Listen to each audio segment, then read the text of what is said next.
Hello and welcome back to The Grey Cricketer. And it should be said at the top here, Pez, that The Grey Cricketer is brought to you by cricket.com. You can download the cricket.com app right now. You can do it right now. You can download the cricket.com app for all the stats and analysis of all the day's play, in which we're doing right now. But except that cricket.com is user-friendly, unlike TGC. And we do apologise for this video being late. In the day. It's a review of the day three. We've had some technical issues throughout the day, and also I'm stupid. So that needs to be factored in as well. Pez, there's been some talk online about the pace of play. India fought back very hard, I thought, in day three. They fought back hard. But there's been some chat on the interwebs about the pace of play, and I think day one they bowled 84, 85 overs. Day two, 74. Day three rather, 75 overs, I think. So just like, what more needs to be done for the pace of Test cricket? And I saw Brad Hodge leave a comment on Instagram just now, and he said, "Tell him to hurry up." So, thoughts? Yeah, no doubt the number one speaking point. I mean, ordinarily, I don't get into overrate chat that much. Like losing a couple overs here or there, it doesn't affect me that much in my life. But you are starting to take the piss at 75 overs of a 90-over day, with no rain. Yeah. Piss is being taken. That is taking the Michael. India fought yesterday, and it was good to see. We suggested that they might not be there, in spirit, that the cue might be in the rack, but the spirit is there, and the cue is out of the rack, and they got themselves into a position where, they are they're a sniff of at least having one hand on the mace, and we're all after a sniff every now and then. That's all you can ask for. It's down to that partnership between Mafioso Rahane and the Lord Takua. Just how can you not do anything but just admire the grace and dignity and style of Ajinkya Rahane? Showing his mates how it's done, and ably supported with by Takua. I mean, they rode their luck. Australia dropped a whole bunch of catches, and Cummins overstepped again. Just on that, if you do overstep and take a wicket, that doesn't mean you would have taken the wicket, if you bowled the ball fairly. But those inches may have helped. He cheated. He was cheating. Don't they always help? Cummins cheat. But Cummins was at them. He was at those two guys. And they took blows, they fought hard, and I just feel like Australia struggles to land the killer blow in this test, and they're going to want to land it in the next in the first session or two, because India are just prizing it open a little bit. Australia's well ahead of the game, but they do have historical issue, Australia, I think, of killing off teams. Great shout. That's just we're straight into the first thing there about India fighting. I suppose so, yeah. But a couple of drop catches, great batting from Rahane and Takua. Australia were kind of shithouse for day three. They're winning the game. There's no they're 300 in front, 296 in front, something like that. They're 296 in front. But there's just when Boland's the barrel, Scotty B, more nicknames, bowled KS Barrett through the great defense. Man's defense, yeah. The great man's defense through the gate. I just thought at that point, it's we're looking at feet up, 18 holes in the golf course for a couple of days. Job done. This game is over, and they fought really hard. And the story is, I think, India's fight. Though Australia was shit in that Cummins has now taken 3 wickets from no balls in the game. There were drop catches. I think they dropped 3 catches. And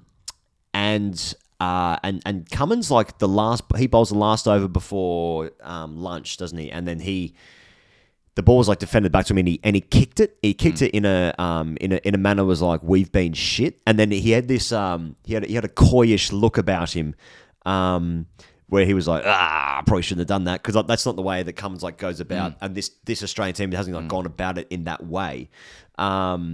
But yeah, there's some frustration there, I think, with this Australian team where they should be. This game should be over. the game, but it's not. And Australia's leading by 296, and I can just see a world where India have to hit 380 to win the game, and then it's like Australia have got themselves so far ahead of the game, but this should be over, but it's not. Because India could get 3 out. You know what I mean? I mean, to your point of like, just where are the killers? Fucking kill me. Kill it. Yeah, I tend to think it's just credit to India, really, who just showed a little bit more steel yesterday. And you look at their batters and you think a couple of them might still have something to say, in this test. So, it'd be interesting to see how Australia come out in the next couple of hours as people get their review in 2 hours before day 4. What happened yesterday? It was a long time ago. Hey, just on, let's move to Stat Dog Wolf. And, that would have scared my children in the other room. Anyway, just underscoring Lord Takua's success, particularly at the Oval, he goes. He joins illustrious company. There's only 3 visiting batters to hit 3 consecutive 50-plus scores at the Oval. Sir Donald Bradman, not the greatest batter of all time, according to the Oval crowd yesterday.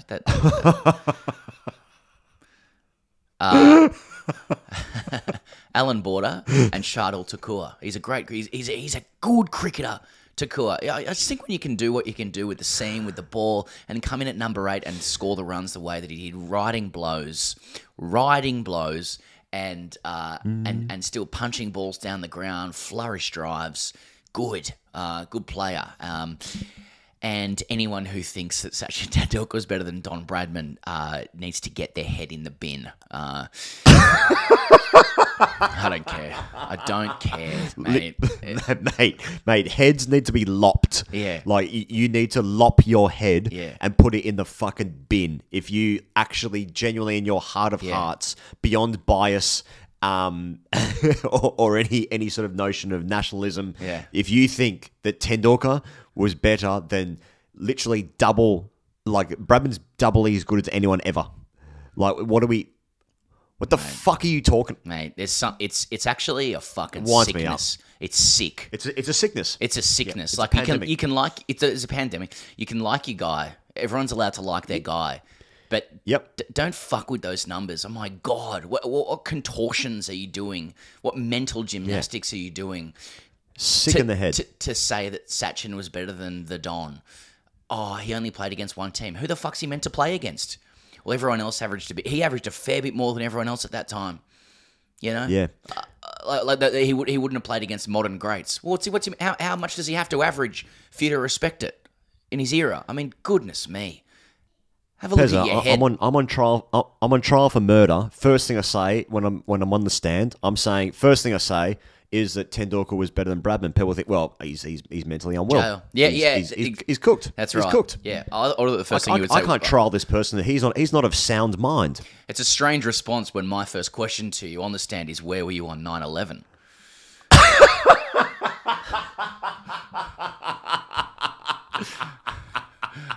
Okay, off the rails. The second thing he goes, greens, mitts, my God.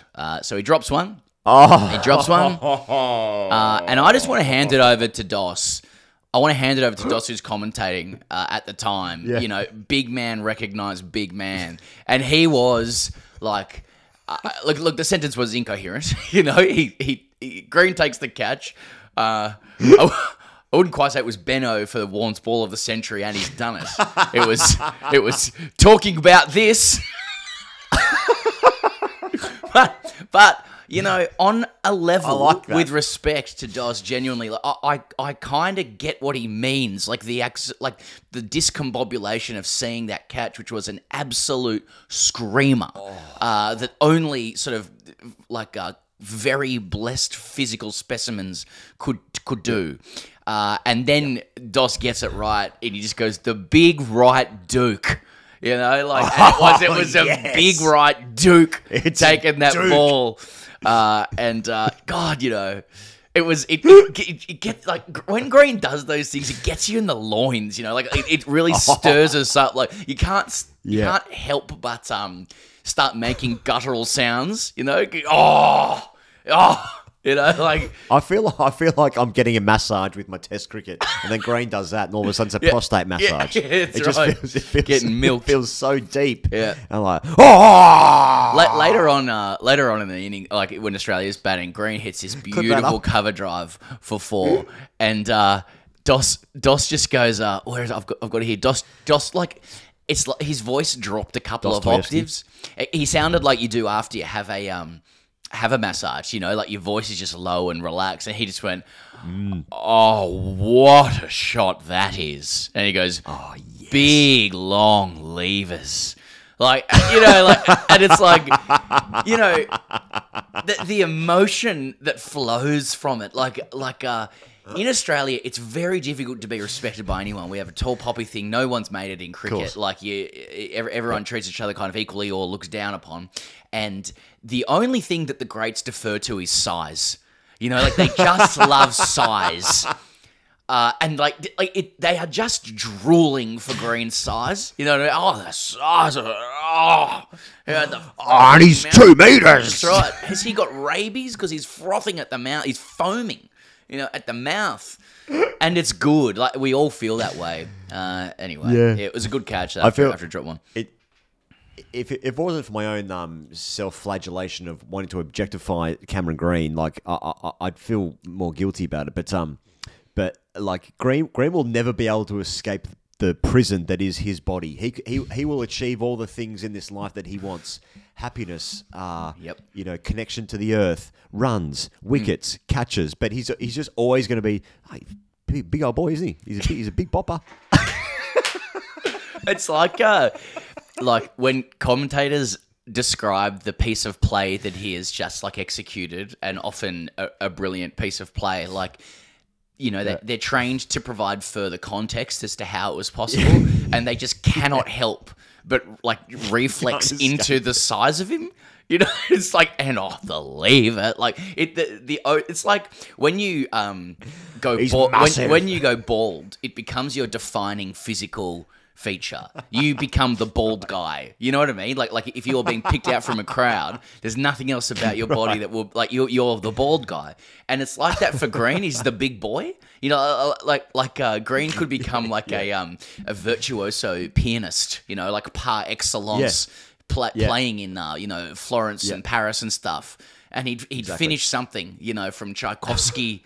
You know, working with I don't know, Simon Tedeschi or Alexander Gavriluk, and people, you know, at the Yamaha piano concerts or some shit, and people just be like, God, gee, it's a big boy, isn't it? Like he's massive. Have you seen him? Mate, how about the size of him? Hey, it was He shook me hand once. He was tickling me elbows. Mate, absolutely ate me. He swallowed me hand. Fucking to get out like going on a whale's mouth. Swallowed by a whale. That's funny. Anyway, hey, good catch. Change the game. Good catch. Changed the game. Really, like top echelon catch. Now, third thing, he goes, Australia extends their lead. A strange second innings, and it was different tempo to the rest of the game, and wickets kind of falling regularly. But also, in many ways, that's what happens in second innings cricket. You know, I like Smith's innings. It was brisk. He ticked the score over. Strange shot to get out on. It's a very un-Smith-like, but I don't know. I just get the impression Australia's trying to set as many as possible to give themselves as much time as possible as well to bowl them out. Obviously, we can't overlook the fact that Marnus was asleep when with the pads on, and I really like it. Like again, you know, the light and shade of Test cricket, ladies and gentlemen. You know, like you can have a rear guard gritty partnership from Jinky Rahane and Shardul Thakur, which is like a slow food, you know, taking hours to cook, and then you can have something out of the top drawer, extravagant, you know, US sports highlights stuff like Cameron Green's catch, and then you can have Australia's number 3 batsman asleep before he's about to undertake his like the apex of the task that you could ever be set in cricket. You know, fading light, new ball, second innings, World Test Championship final. I'm going to go to sleep to prepare for that. Like that is Test cricket. I love it, and he's 41 red, so it worked for him. Yeah, it's off like 120. Yeah, I love in everyone's cricket fantasy, we all bat 3 for our country in Test cricket, right? That's what we all do. Except for some of my dreams where I'm the impact sub for Sunrisers Hyderabad. But no one's having a kip next to Stephen Fleming in Chennai in the IPL bench. Like no one's doing that. Test cricket though, perfect 8 hours. Perfect time. I'm sorry to crowbar it in, but I think Dhoni was trying to sleep or meditate ahead of the Jadeja winning the game for Chennai. So maybe Labuschane's just doing what Dhoni's done. Good, Well, he actually has sleep apnea. Oh, sorry, that was a big bang in my house. My wife was not happy with that Dhoni the comment. Big bang? Fuck. Yeah. Anyway, Smith and Labuschagne put on 60 odd. That's good. I wanted to mention this yesterday about Travis Head. There's a lot of fucking Troy Coolies on the internet who think they've worked out Travis Head. All you got to do is bump him. It's like genius. Like the blokes risen to the apex of Test cricket and made 18,000 hundreds in a year, and we're like, man, why don't we test him upstairs? There's people on the net like, oh, he's got a ball short to him. He obviously looks a bit uncomfortable with the ball in short, but people do forget that, and India tried it and he got him away a fair few times before he just slogged one back to Jadeja. But remember when you're bowling a pinpoint bouncer is very difficult, and it also is extremely sapping for bowlers. To go with a short ball plan. You get it wrong. Not only do you go the distance, it gives rise to hook shots and pulls that can just go into the stands, but and release the pressure straight away. It's also really sapping on their bodies as well. If you bowl a couple of bouncers, it's hard to keep your energy up for the rest of the spell. So it's not as easy as just going like, he's got to tuck him up and bowl at his head. Anyway, something to think about for all the Troy Coolies out there on the internet. Also a good reference from 2005, the Australian bowling coach who helped England win the Ashes in 05. Yeah, they didn't use mince though. But hashtag Ask TDSC, mince meat that is. This is from Free Speech. I'm going to talk about Cameron Green, and please don't shoot the messenger here. Thank you, Free Speech, who often does write on the thread. Yep. Yep. Firstly, where is the video? Which was a fair question. He wrote, and then the second one was out of 1.4 billion, they pick. And this is in capitals, as many midgets as possible. Midget galore, India is midget paradise. Now, I'm only mentioning that because we're discussing size. It's obviously incorrect language.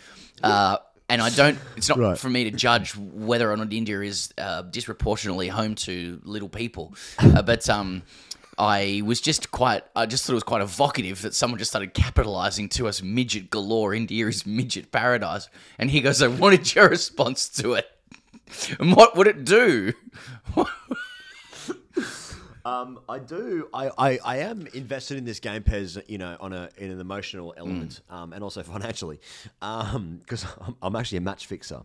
Okay. But I would be watching with a keener lens, a keener eye, if Australia were playing 11 little people. And I would like to see Cummins, Stark, Boland, Green. Just get it through the chest of the little people. Just pitch it up. Go through the chest. You're like, babe, I know we got dinner plans tonight, but it's Australia, India, and India's fielding a side of little people, and I'd really like to watch it, babe. Get your glasses on, sit down, cup of tea.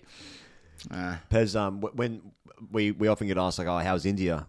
When we obviously toured there earlier this year, and the first thing I always come back with is like absolute midget paradise. Midget, mate. You forgot. I say midget galore. India is midget paradise. Pick as many midgets as possible. What the fuck? I couldn't believe how many midgets there were. And how inappropriate that language is as well, but I keep saying it. Midget galore. Yep. That's a review of day 3. See you guys tomorrow. Cheers.